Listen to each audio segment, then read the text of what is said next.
Hello and welcome to this tutorial for the timber beam design spreadsheet to Eurocode 5.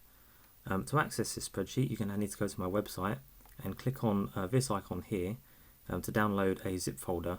Inside that zip folder, when you extract it, will be the spreadsheet itself, which lets you design the timber beam, as well as a PDF worked example.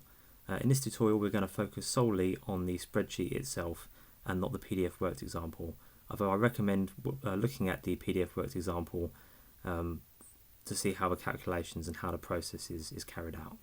So we're going to jump into Excel here. When you open the spreadsheet, you're going to see a disclaimer appear. The disclaimer basically says that you should be using your own engineering judgment and making sure that all inputs and outputs to the spreadsheet are understood and are working as expected. And that's very important when you're doing a design for anything with engineering. You need to make sure that you understand what is being outputted by the software. Okay. So with that said, we're going to look at the first bit of the spreadsheet, which is the project info page. And this page on the bottom here, this sheet of the spreadsheet, is where you add in the project specific information. So we can add in a project name in here, for example. We can add a project number if we have one of those. We can add a client. We can add who it's made by, who it's checked by. The date, we can set the date as today if we click that button, and the revision number. And once we've set up this information, we can then move on to our design sheet. If I go on to the design sheet, I can bring all that data in to this header up here by clicking on autofill header information and hitting yes, and that's going to bring all that data in from the project info sheet from before into our design sheet.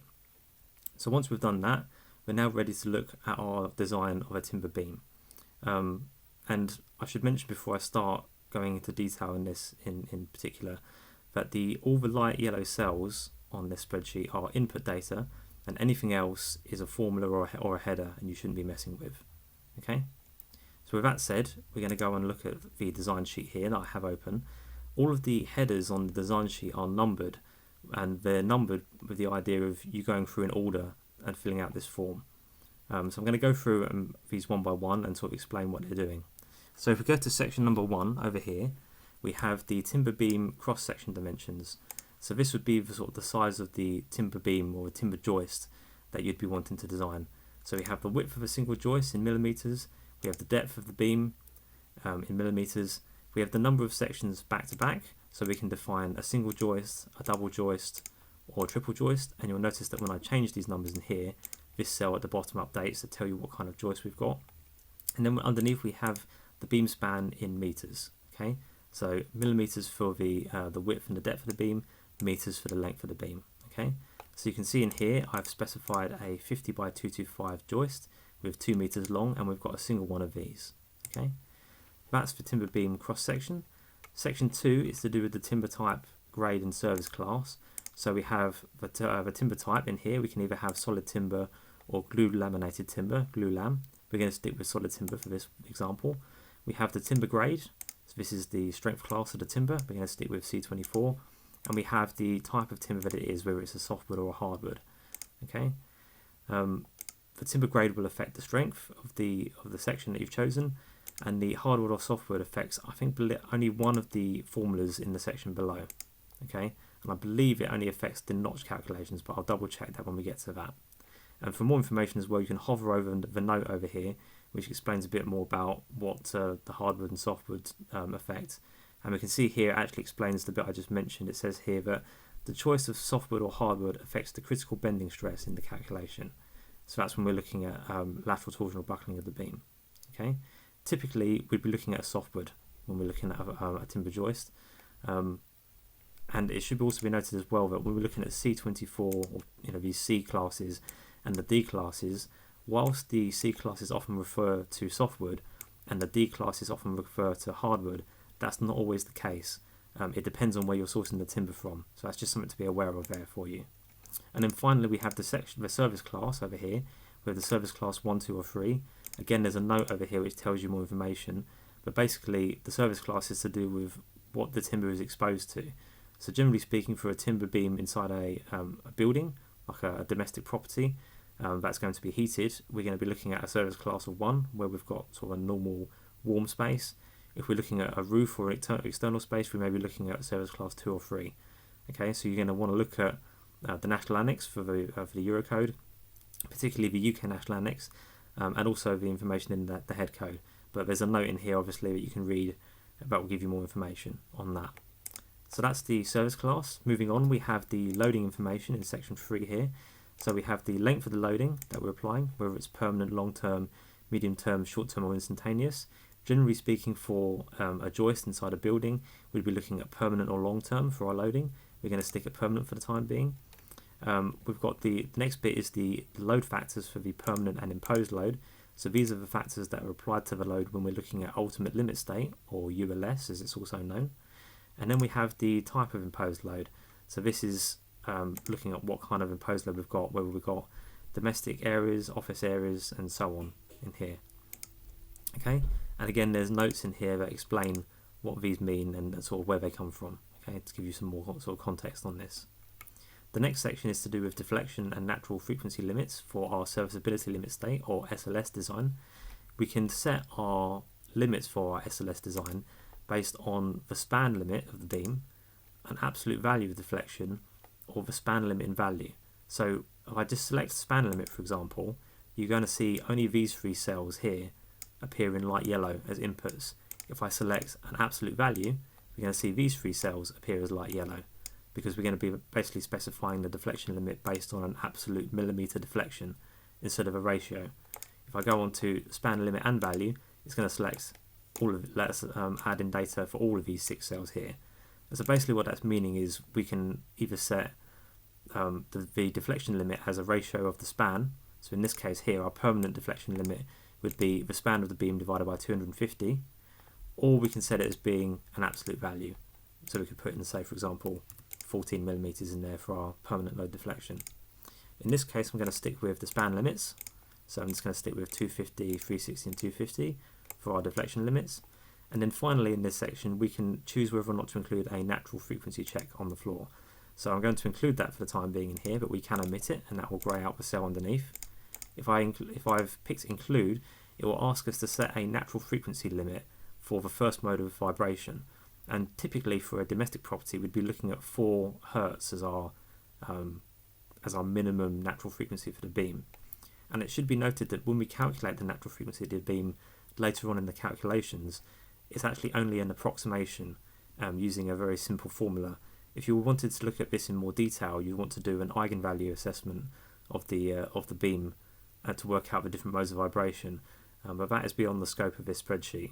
And generally speaking, it's not really needed for sort of typical domestic situations where you're looking at a timber joist. You really want to just get a feel for what this vibration limit is, and basically design your beams to a sensible limit based on sort of typical sizes of timber joists. With that said, we can move on to the next section, section 5, which is all to do with lateral restraint, and this is to do with lateral torsional buckling of the beam. Typically speaking, if you've got a joist within a floor system, i.e. a domestic property with floorboards over the top of it that are nailed down into your joists, you're going to be in a restrained situation, so the beam is not going to be able to twist on you. However, we can end up in a situation where you've got timber beams in like a vaulted ceiling that are exposed and a sort of an architectural feature where they're not restrained by any kind of floor system, and in that case we may want to go with unrestrained. And in here it's important to pick the correct type of unrestrained beam. This is to do with where we're applying the load for the beam. So for example, if we had an unrestrained beam, typically speaking we'd be looking at loading it on its compression edge, i.e. the top part of the timber beam. That would be if someone's like walking on top of the beam, or if you had some sort of load above the beam. If you were hanging something from the beams, like a light fixture or something, we'd be looking at load at the tension edge. And the worst case for this one, I believe, is load at the compression edge, because that creates a worst case situation in terms of your lateral torsional buckling. Okay, I'm going to keep this as restrained for the time being, and we're going to move on to the next section. The next section is also to do with the system enhancement factors that we can define, as well as the bearing length of the supports. So the first 2 cells here are the bearing length at the left and the right end of the beam. So this is how much length of beam is bearing onto a certain surface. For example, if we've got the beam sitting on a brick wall, this would be the length that it basically overlaps onto that wall when it's sitting on it. So that allows you to define that. And this is used as a check when we're looking at our bearing stress locally on the timber member at each end later on, when we're looking at reaction forces. And these next 2 cells are to do with enhancement factors for the bearing strength. So this KC90 factor is to do with an enhancement for the bearing strength at each end of the beam. And the next factor here is a system strength modification factor, and this is all to do with whether we've got a beam within a floor system where load sharing is available. So you can imagine in a floor system where you've got a load of timber beams spaced at standard centres, typically either 400 or 600 millimetre centres, generally 400 millimetre centres for a floor system. Those beams will be able to load share.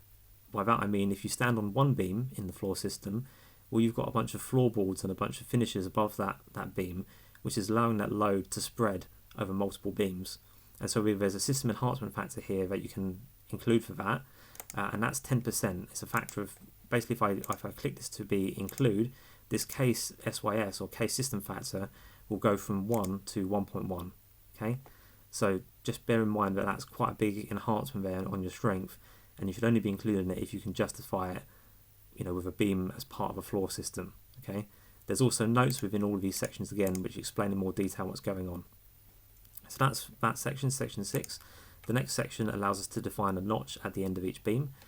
If you want to have more information as to what the dimensions are for these notches, we can click on this button here for see notch diagram, and it will show us the dimensions for the notch, whether we're defining a top notch or a bottom notch.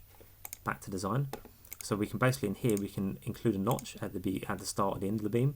So if I select in here include, it's going to allow me to add a notch type, whether a top or a bottom notch. So I can add a top notch in here.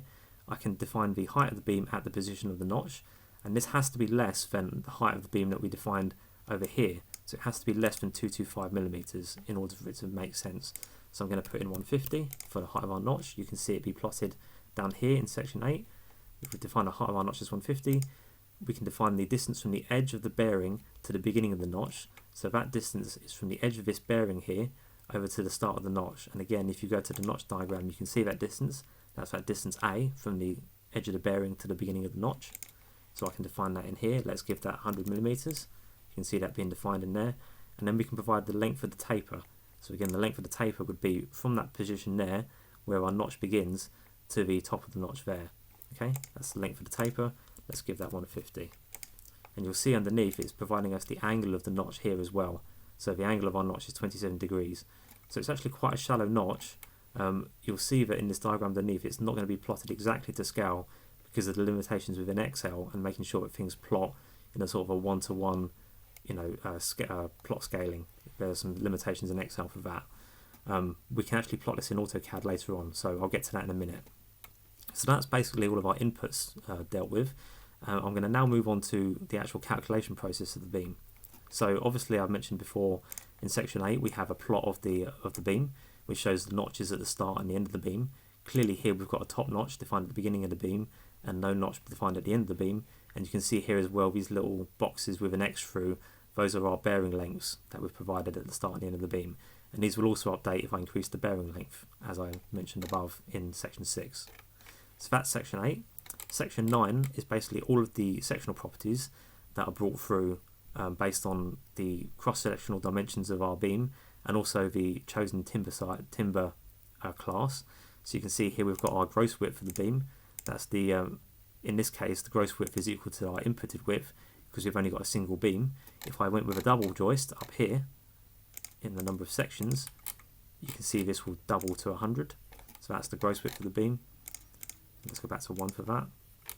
And all of these other values in here are sort of typical values you'd get for your beam properties. So you've got the area of the beam, the second moment of area, also known as the moment of inertia.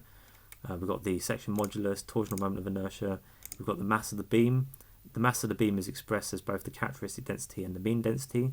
So the value on the left is the characteristic density. The value on the right is the mean density, okay, of the beam. We've got the effective length. As you can see, the effective length is not applicable because we've selected a restrained beam. If I selected a unrestrained beam, it will work out your effective length for you in here. And obviously we can define an effective length factor. So if I put in an effective length factor of 2, that's going to double my effective length in here, my L effective. Okay, we're going to go back to a restrained beam for this case. Got the radius of gyration, which is just the square root of the area, this cross-sectional area of the section divided by the second moment of area. These are all typical engineering properties for a rectangular beam. All of these factors here, so our bending strength, our tension strength, all of this, these are all to do with the timber strength classes, and these are taken from BSEN 338 2016. If you want to have a look at the full set of data for all of these, if you go down to, it's actually a hidden sheet on here. If you go to right click and go to unhide, you can actually look at the data sheet if you want. But obviously, if you go back to design here, you can just flick through all of these timber grades and it will tell you what all of these properties are if you so wish. So that's what all of these all are. Obviously, all of these capacities in here are used to work out our bending strength, our shear strength, our bearing capacity of the beam. So that's just something to be aware of. And then finally, this next section, it's actually, I forgot to mention, there's a bit more stuff to add in terms of our input data. Section 10 is also to do with the applied beam loading. Now I should mention as well that the beam that we're looking at here is a simply supported case, or also a pin-pin case. So we're basically allowing rotation to happen at each end of the beam. The spreadsheet doesn't support cantilevers or prop cantilevers or fixed-ended beams. That's outside the scope of what you'll be designing here. With that said, you've got several sections in this table. You can define the self-weight, so you can either turn the self-weight on or off. We're going to include it here, but you'll notice if I turn it off, it will zero that value there for the permanent load. We're going to turn it back on. In this next section here, we can define a uniform UDL load, uniformly distributed line load on the beam. So in here I've provided a floor loading, so this would be 0.2 kilonewtons per meter for the permanent load applied across the full length of the beam, and 0.4 kilonewtons per meter applied as an imposed load over the full length of the beam. And we can obviously add in a description here. I've given a description of the floor loading. We can also define a point load in here. So let's just put point load 1 as an example. This will be defined in kilonewtons. So if I put 1 and 2 in here, that will be 1 kilonewtons on the permanent, 2 kilonewtons on the imposed. And then this next cell is the distance from the left-hand support to that point load. So I put in, let's say, 1.2 meters. That will be the distance from the left-hand support, from 0, over to the point load. Okay, so that's how that's doing that. And then the next bit down here, this next section, we can define a partial load. And not only can we define a partial load, it can be a trapezoidal load as well. So let's put in here an example. Let's do 0.1 and 0.2 for our permanent and imposed. This will be the permanent and imposed load at the beginning of the partial UDL. We can put in our loads at the end of the UDL. So let's do 0.3 and 0.45 for that. And then we can put in the distance to the beginning of the partial UDL and the length of the partial UDL. So if I put in here 0.5 and then 0.6, it will be 0.5 meters from the left-hand support of the beam to the beginning of the partial UDL, and then the UDL itself will be 0.6 meters long. And then on the left-hand side of that partial UDL, we'll have a permanent load of 0.1 kilonewtons per meter. We'll have an imposed load of 0.2 kilonewtons per meter. And then as we go across that partial UDL, those loads will ramp up to a permanent load of 0.3 kilonewtons per meter and a imposed load of 0.45 kilonewtons per meter. So that's how we enter all of our loads. And we can also see a diagram of this loading to sort of get a better idea of how this is applied. If we go over here and click on diagram of loading, it shows a diagram basically detailing how these loads are applied to the beam. So you can see the uniformly distributed load is a uniform load applied to the beam. We have a point load here, and that's our dimension A from the left-hand support to the point load. And then our trapezoidal load, dimension A, dimension B, showing how that's defined in our table. So you can always revert back to this if you're getting a bit confused as to how to define our loading. So back to the design. I'm going to clear some of these values just to make things a bit simple and to make sure the beam will work. And we're just going to look at a beam with a floor loading of 0.2 and 0.4 for our permanent and imposed. So the next section, section 11, is looking at the plotting of the beam results. So this looks at the bending moment at ultimate limit state, the shear force at ultimate limit state, and the instantaneous deflections at serviceability limit state. And these instantaneous deflections don't account for creep, and they don't account for shear deflection within the timber beam at the moment. This may change on further revisions of the timber beams design spreadsheet, but for the time being, the timber beam design doesn't account for shear deflection. So that's just something to be aware of there. And over here in section 11.2, we can see our maximum internal forces, moments and shear at ultimate limit state. So we have our maximum bending moment, our maximum shear force, and then the distance along the beam from the left-hand support to that maximum moment. So in this case, we've got a simply supported beam with uniformly distributed load on it, and so the maximum moment clearly is going to be at midspan for that beam, so that's at 1 meter because we have a 2 meter long beam. And then we also have our distance along the beam to the maximum shear, And because again it's a simply supported beam, it will happen at 0 meters, so at the left hand support, and at 2 meters, which is the right hand support. So that allows us to define that. The next section, section 12, is all of the automated calculation for the K modification factors. So these are all the factors from the Eurocode that are affecting the design of our bending resistance, our shear resistance, and so on. I'm not going to go into too much detail for all of these, but suffice to say that the head code for the timber Eurocode gives information on all of these, and all the formulas are provided here for you to show how these are calculated, along with references to the Eurocode where they appear. It should be mentioned down here that the critical bending stress one, so this sigma m crit and this relative slenderness for bending, these are to do with the lateral torsional buckling calculations, and because in this case we've defined a beam which is restrained, these are not applicable, and so therefore our lateral buckling factor is going to always be equal to 1. We're not going to have a reduction for lateral torsional buckling. Okay, so that's what's going on in here.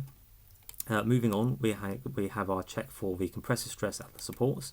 So this is basically looking at the reaction force at each end of the beam, and then checking to make sure that when we convert that reaction force at the end of the beam into a localized compression force on the actual timber at the support, that we're not going to have a problem locally, like a bearing failure of the actual timber itself. So you can see that this force, this here, the maximum reaction force, is taken from the shear force diagram. Then we have our applied compressive stress. So that's just the reaction force at the support divided by the bearing surface, which is this LB times B times number of sections. B is the width of our timber section, which will be 50 mil. The number of sections will be the number of timber sections we have, which in this case is 1, and then LB is the length of the bearing. So we just have the reaction force divided by the area of the bearing on plan. And there's actually a good diagram within the PDF worked example which shows this in more detail if you're unclear as to what's going on in here. And then underneath we have our resistance of the beam in compression, which is just this formula from the Eurocode. So it's a bunch of the K modification factors multiplied by the strength of our beam. And this is the compressive strength at 90 degrees to the grain. So you can imagine if we have our timber beam, let's just do a quick diagram here. Going to paint. We have our timber beam. This is a timber beam drawn on elevation. We have our kind of bearing support here, which is probably a brick wall of some sorts or something like that. We have our grain of the timber, which will normally be in this direction. That's our grain, okay? And so the compressive strength for the timber 90 degrees to the grain is the compressive strength in this plane, in here. And so clearly that's the strength that we want when we're looking at localized failure around this bearing surface, okay? That's what we're doing there. Back to the spreadsheet. That deals with our compressive stress at the supports. The next section checks the bending. So the bending is converted into a bending stress. So this is the engineer's bending equation, the standard equation that every engineer should know. It basically takes the applied bending moment, the design bending moment, which is defined above here in section 11.2, and it converts that into a bending stress using the section modulus of the timber section, which is also worked out above. So that's the applied bending stress. This is our bending resistance, again taken from the Eurocode, a bunch of the K modification factors multiplied by the bending resistance of the timber section. And that obviously checks to see whether we're failing or not. The next section is shear. So we have our applied shear stress. Again, this is using another standard formula to convert our applied shear force into a shear stress. And then we have our shear resistance to the beam here from the Eurocode. A bunch of K modification factors multiplied by the shear resistance of the beam. So that's shear. The next section, section 16, checks the shear at the notch positions. Clearly, at the notch positions, we're going to have less capacity at the beam because there's less timber there to resist our shear force. And generally speaking, when we're looking at a shear failure of the beam, it's going to be much more critical if we have notches involved, because the shear is generally highest at the supports, unless we have ridiculously high point loads on our beam, and clearly we have less material to resist that shear force at the support locations. So this section just goes through that. It first works out our notch inclination. This is basically the gradient of the slope of the notch. So you can imagine if I just draw a quick notch here, we have our notch like that. The gradient is just this gradient in here for our notch. We have our distance from the support reaction to the corner of the notch. So that's the distance from the midpoint of the support to the start of the slope portion. So if I just draw that again for you quickly, let's say we have our notch like that. our notched beam, we have a support down here. The distance I'm talking about, I believe, let me just go back and double check, that is the distance from the midpoint of the support to the start of the slope portion. So if I go back to my drawing, it will be this distance in here. That's our distance there where we're looking at, where this is equal. So it's the midpoint there from the support to the start of our notched region. Okay, that's what that's doing there. And then our member end depth ratio is just this ratio here. So it's the ratio of the height of the beam at the notch to the overall height of the beam. So it'd be the height of the beam here, depth of the beam, divided by the height of the beam at the notch. So quite a simple ratio. And then we go forward and we use the formulas from the Eurocode to then find out what our reduced shear capacity is at the notch positions. In particular, I believe that a top notch is a worst case situation because you end up with more tensile capacity or tensile load within the top of the beam. Yes, it says it in here which notch is the worst one that you want to use. So I'd recommend looking at that note for more information. So that's our notches. The next section looks at deflections, and it splits the deflection up into permanent load, imposed load, and total load. And for each one of these, it works out the creep deflection as well. It should be noted again that all of these deflections at the moment for version number 1.1 for this timber design spreadsheet, these only look at the deflections from sort of normal loading. They don't look at the shear deflection of the beam. Okay, so that's something to be aware of because shear deflection can be important for a timber beam. Depending on the situation. And indeed there's a note down here which says deflections are calculated using Euler-Bernoulli bending theory. Shear deflection is not included.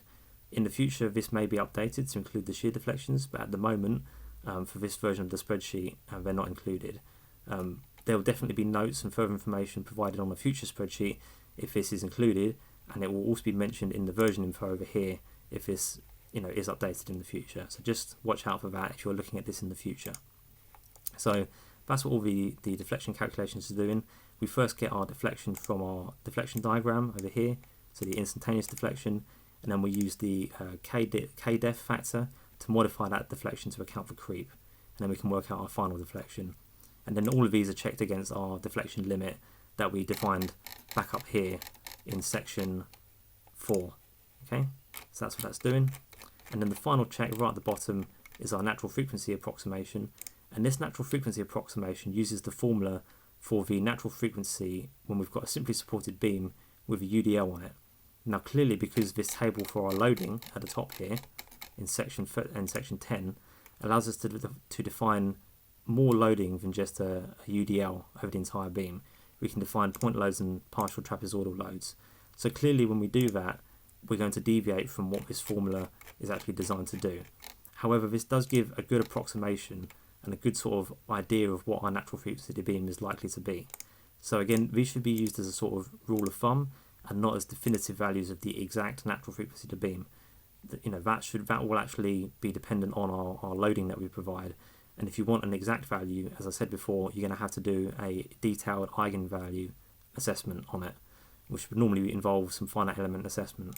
But again, generally speaking, for a timber joist in a floor span, you're not going to need to worry about that. You should just be able to get a good feel for what kind of natural frequency you're getting and just sort of make sure that it's within a reasonable limit. And then finally we have our reaction forces as supports, and this is obviously useful when you're trying to do a load takedown and you're continuing your loads down through the structure. You want to know what your loads are, so they're provided here. They give you the SLS, or unfactored serviceability limit state reaction force, split up into the permanent load, the imposed load, the total load, and then the factored load, the ultimate limit state load, at both the start and the end of the beam. And it obviously tells you the formulas for how those are calculated as well. And then right at the bottom of the spreadsheet we have whether the design passes, and if it does pass, the ultimate overall utilization of the beam. So that's all of the design part of the spreadsheet. The spreadsheet also does allow you to save out all of our input data to a database, so we can design more than one timber beam at once if we so wish. So if I just name this design to help us a little bit here, so timber beam 1, if I click over here on this save design to database, it's going to save all of the input data in here that I've added to this save design sheet at the bottom here into this database. And if I select 0 in this little yellow box here, it will always append the data onto the table. So if I hit this button once, it's going to save that. If I go over here, you can see it saved all the data out. If I click again with the value 0 in this box, it's going to append to that table. So if I do Timber Design 2 and click the button, it's going to append to the table. If I click in here and I select a value of 1, for example, and click Save Design to Database, it's going to append, it's going to overwrite the value in the database. So if I hit that and go overwrite and go yes, it's going to overwrite the first design that we saved in that table from before. So if I go to my Save Design Sheets, you can see it's overwritten design number 1 in that table. Okay, let's just rename that to number 1 to help us differentiate what's going on.